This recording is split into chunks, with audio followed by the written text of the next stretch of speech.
Right, Assalamualaikum guys, kembali sama Telegram. Untuk video kali ini aku nak review filem berjudul Mail Tote. So filem ni diarahkan oleh Syahmi Sazli, ditayangkan di Astro First. Pelakon dia terdiri daripada Syahmi Sazli, Asif dan Yo. So tiga orang ni lah, dia memang partner kan. So filem ni mengisahkan seorang pemuda kampung yang bernama Mail Tote terpaksa belajar bahasa Inggeris, bertutur bahasa Inggeris untuk memikat gadis idaman dia bernama Yahya Toure. Okey, ni filem pertama Syahmi Sazli. Dia terkenal sebagai YouTuber kan. Dia memang famous lah. Dia punya subscriber 2 juta lebih. So jangan sangkal lah nak kata dia tak famous. Dia memang terkenal kan. Siapa yang tak kenal dia, tak nak acknowledge dia punya kejayaan dia ni as a YouTuber, orang tu ignorant lah pada aku. Aku respect lah Syahmi ni, dia punya channel. Even though aku memang tak follow channel dia, aku bukan fan dengan dia punya material yang dia buat semua. Untuk filem ni, aku terus terang cakap, aku memerlukan 3 sitting untuk habiskan, 3 kali break untuk habiskan filem ni. And so obviously aku bukan dia punya target audience, tapi tak bermaksud aku betul dia salah, dia betul aku salah. No, ni semua subjektif. Okay, jangan salah faham. Pada aku, dia tahu dia punya audience siapa, dia tahu macam mana nak hiburkan dia punya audience. So yang mana yang tak suka tu, relax, chill, tak payah complain. Dia buat untuk audience dia. Dia tak cakap pun, okay, movie yang dia buat Mail Tote ni untuk seluruh rakyat Malaysia. Tak, dia buat untuk merealisasikan impian dia kan. Dia nak jadi filmmaker. Okay, respect that decision. Sebab clearly apa yang dia buat so far berkesan untuk dia. Okay, janji dia tak menyusahkan orang lain, jangan komplain. So berbalik kepada filem ni, aku dah fahamkan dia spend RM400,000 duit sendiri. Aku ucapkan tahniah lah. Pada aku, dia dah buat sehabis baik lah untuk filem dia ni. Filem pertama kan. So aku dapat rasakan kesungguhan dia untuk buat filem ni. Terutama watak-watak utama untuk filem ni kan, yang 3 orang tu dan yang perempuan. Dan yang aku nampak sambil lewa sikit performance adalah the guest artist, macam artis cameo tambahan. Diorang ni yang nampak macam nak tak nak je kan perform. Tapi walau macam mana pun, filem ni still ada kelemahan lah kan. Aku tak nak tipu diri aku sendirilah. Tapi macam aku cakap awal tadi, dia memang at least ada effort, kesungguhan dia. Nampak.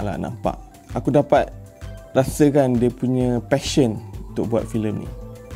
Okay, so tu semua positif yang aku rasa ada dalam filem ni kan. Even though dia ada kelemahan, tapi effort tu ada. And then dia pun pakai duit sendiri, tak ada minta grant ke apa kan. Respect lah benda tu, tahniah lah. Dan tahniah jugalah sebab dia dapat collect 700k untuk hari pertama kan. Sekarang ni dah hari ke 4 atau 5, tak tahu berapa. Tapi at least ada traction yang baik lah untuk first week ni. Right now, kita boleh move to constructive criticism. Kita kena keluar daripada bubble YouTube dia tu kan. Kau kena keluar, kena judge dia as a stand-alone film lah. So, nombor 1 yang aku nak sentuh, dia punya overall production. Aku rasa overall is good. Seriously, is good. Semua orang aku rasa buat kerja dengan baik in term of production. Especially dia punya DOP. DOP dia aku rasa bagus lah. And sound recording, semua tip-top. Even though dia punya location banyak outdoor, tapi semua clear. Tak ada bunyi bising, noise sangat ke kan, macam amatur. Nampak professional. So aku agak confused kadang-kadang bila filem Melayu yang lain, kadang-kadang dia voice over balik kan. Aku tak faham kenapa. Sound effect, ada orang complain yang toing tu kan.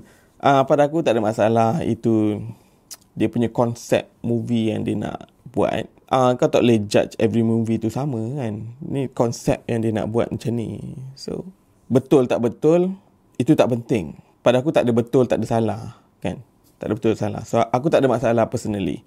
And then music, score, music, background, aku rasa bersesuaian. Tak ada pun aku rasa macam ni macam muzik ni macam pelik sikit kan.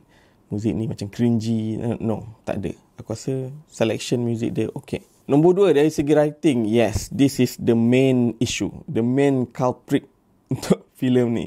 And aku rasa Syahmi ni ada idea, dia banyak idea dalam kepala dia macam-macam dia nak buat. Tapi mungkin dia kurang berpengalaman untuk menghasilkan satu screenplay yang baik lah untuk full length film. So aku sarankan maybe next project ke, kalau nak buat filem lagi, kan, feature film lagi, boleh cari professional writer. Aku rasa tu sangat boleh membantu. Aku tahu kadang-kadang setengah orang tu dia rasa insecure sikit kan.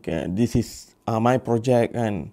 Aku nak buat benda yang aku rasa aku nak buat. Aku tak nak orang masuk campur kan. Sebab penulisan ni, dia setengah orang rasa macam benda tu terlalu personal. So aku faham dia tu. Pada aku benda ni macam specialties juga kan. Tak semua orang boleh jadi writer. So better kau hire professional writer untuk tulis screenplay. Penting untuk filem. Kalau short untuk YouTube tu okey lah kan. Untuk feature film dia ada step-step dia macam mana nak tulis the whole screenplay. So kalau kita tak ada knowledge or pengalaman untuk tulis satu screenplay, better get someone yang professional untuk buat benda ni. Dia macam kau hire DOP juga kan. Memang projek ni projek kau, tapi kau nak arah, takkan kau nak ambil pegang kamera sekali. So kau hire DOP yang akan So DOP yang akan buat kerja handle all the camera. So anggap screenwriter pun macam tu kan. Idea tu tetap kau punya. Kau takkan hilang kredit. Nak garap screenplay tu memerlukan knowledge jugalah. Tak semua orang boleh buat. Pada aku ada 2 sebab je kalau seorang yang buat filem tu dia tulis sendiri. Satu, sebab dia memang power. Kan? Macam Tarantino, dia memang power. And 2, sebab maybe kekurangan kos. So pada aku untuk Syazmi ni, mungkin kalau dia kekurangan kos, maybe boleh cut kos kat tempat lain untuk cater for professional writer. Okay. Ni next project lah. Bukan aku suruh kau tukar yang ni kan. Next project. So at the same time, kau boleh belajar sekali macam mana professional writer buat kerja. And so lama-lama kau ada pengalaman kau sendiri lah. It's win-win situation. Aku rasa movie kau akan jadi lagi baik. Dan kau pun belajar something new untuk kau punya experience sendiri. Yang ketiga, editing.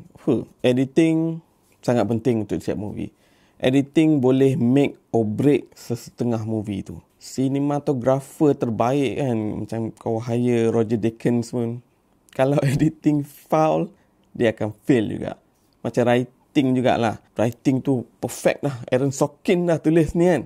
Tapi bila post production, editing fail jugalah. So editing tu teruk. Dalam filem ni dia agak choppy sikit. Okay, terus terang dia agak choppy.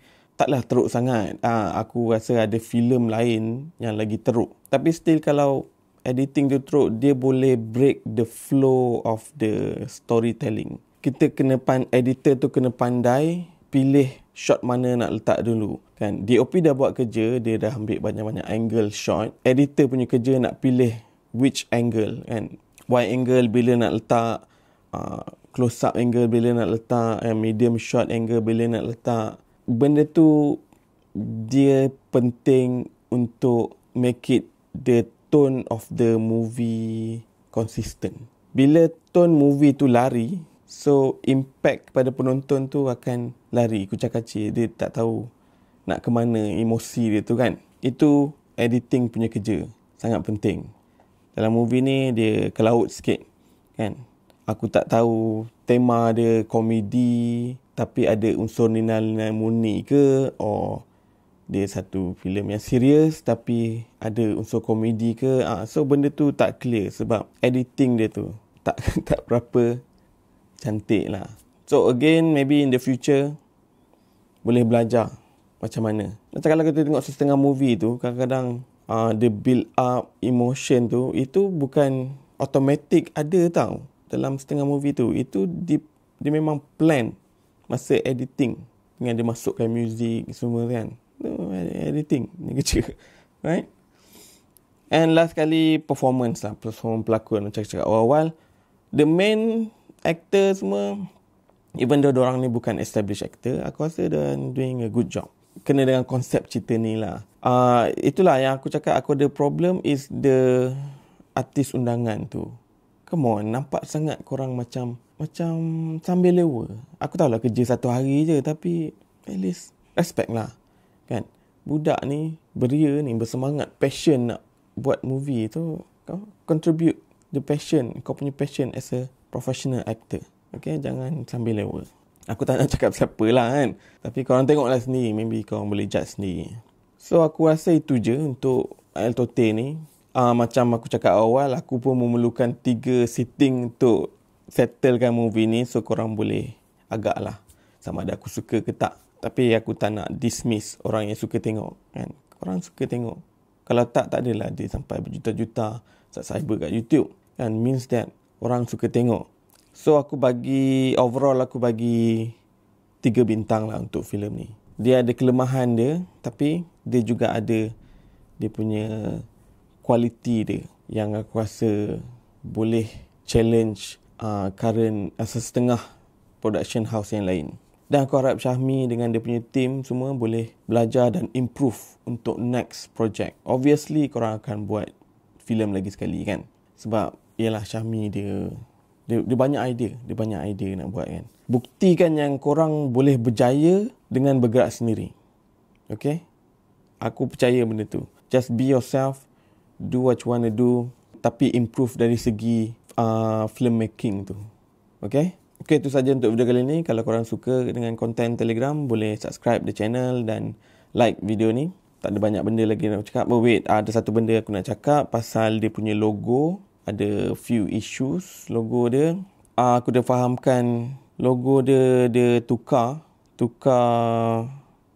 color sebab mula-mula tu macam Toy Story sikit kan.